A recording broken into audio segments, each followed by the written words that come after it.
तपाईहरुले 37 वर्षमा नगरे हो प्रधानमन्त्रीज्यू त 37 दिन हो 74 सालमा 2/3 थियो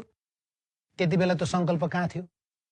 यस अगाडि भदौ 22 र 23 र 24 अगाडि कांग्रेस सहितको 2/3 थियो त्यो बेला चाहिँ संकल्प कहाँ गएको थियो म यही भन्छु यो माछा हुन्छ नि माछा मार्ने बेलामा बल्छीमा तपाई गडेउला हाल्दिएपछि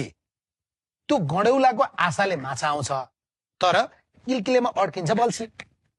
अब हामीले पनि मिचेका छौं होला तिम्रो त्यसकारण आउन बसौं टुङ्गो लाम भनेपछि उ कुरा गर्न आउँछ क्या अहिले त उ कुन हालतमा छ इपीजी को प्रतिवेदनको त नाम सुन्न चाहदैन त्यसकारणले एउटा प्रधानमन्त्रीज्यूले उनीहरूलाई वार्तामा बस्नका लागि सहजीकरण गर्नुभयो वातावरण बनाइदिनु भयो दोस्रो बेलायत जो हिजो उ भारतमा चाहिँ शासन चलाइरहेको थियो ईस्ट इन्डिया कम्पनीको नाममा उ पनि संलग्न भयो भने यो विषय टुङ्गिन्छ भन्ने दा अन्तर्राष्ट्रियकरण हुन्छ कि त्यो झन् बेठी कुरा कसरी बेठी कुरा भने यो दुई देशको मामला हो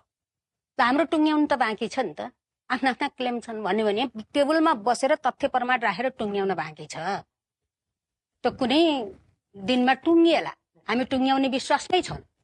तर दुई देशको मामलामा तेस्रो देश ल्याएर हाल्नु यो त झन् गम्भीर कुरा हो के को निम्ति आवश्यक छ जबकि दुई पक्षको बसाइ नै भएको छैन दुई पक्षका तथ्य प्रमाण राखेर छलफल चाहदैन भन्ने छ त्यो बाटोमा हाम्रो तर्फबाट हाम्रो दाबी चाहिँ आजको के स्पष्ट रूपमा राख्न सक्दैनौ आजको कुरा के हो भने सम्माननीय प्रधानमन्त्रीज्यूको दायित्व उहाँलाई कसैले डिस्टर्ब गर्दैन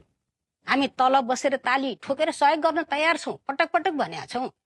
उहाँसित हामीले गरेको अपेक्षा के हो भने प्रश्न गर्दा गरेको अपेक्षा पनि र आजको अपेक्षा पनि के हो भने उहाँले हाम्रा तथ्य प्रमाणका आधारमा कूटनीतिक हिसाबले संवादबाट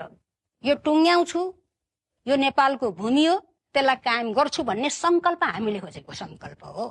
तपाईले अहिले उहाँसँग संकल्प खोज्नेले तपाईहरुलाई एउटा ठूलो सकस छ भक्तपुरबाट उता लाएपछि तपाईहरुको चोरौलो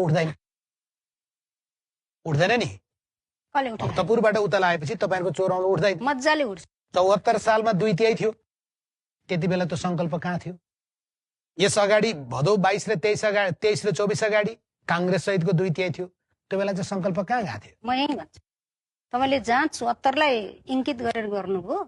त्यही 74 को प्रतिफलै होला नेपालको नक्सा अद्यावधिक भएको ओके है यो त आफ्नो जमिन फिर्ता गर्नको निम्ति ठूलो आधार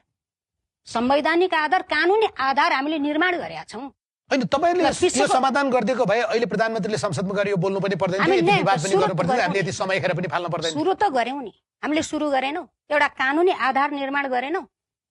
त्यसपछि त बस्ने भन्दा भन्दै बाना बनाउँदै भाग्ने काम त हामी गरेका त होइन नि पटक पटक त्यो बेलाका हेर्नुस् त नोटहरू सरकारको तर्फबाट पठाएका हामी भाग्या हो र त्यसैले टाइम लाग्छ हामीले विश्वको पनि हेरेका छौं जहाँ जहाँ विश्वका विवाद भएका सीमा विवाद भएका मुलुकहरू छौं दशकौं लागेका छ ठीक छ त त्यसो भए तपाई किन तपाईहरुले 37 वर्षमा नगरे हो प्रधानमन्त्रीज्यू त 37 दिन हो हैन मैले भन्नु दृष्टिकोणको कुरा हो नि अहिले भनेको त उहाँले गरिहाल्न पर्थ्यो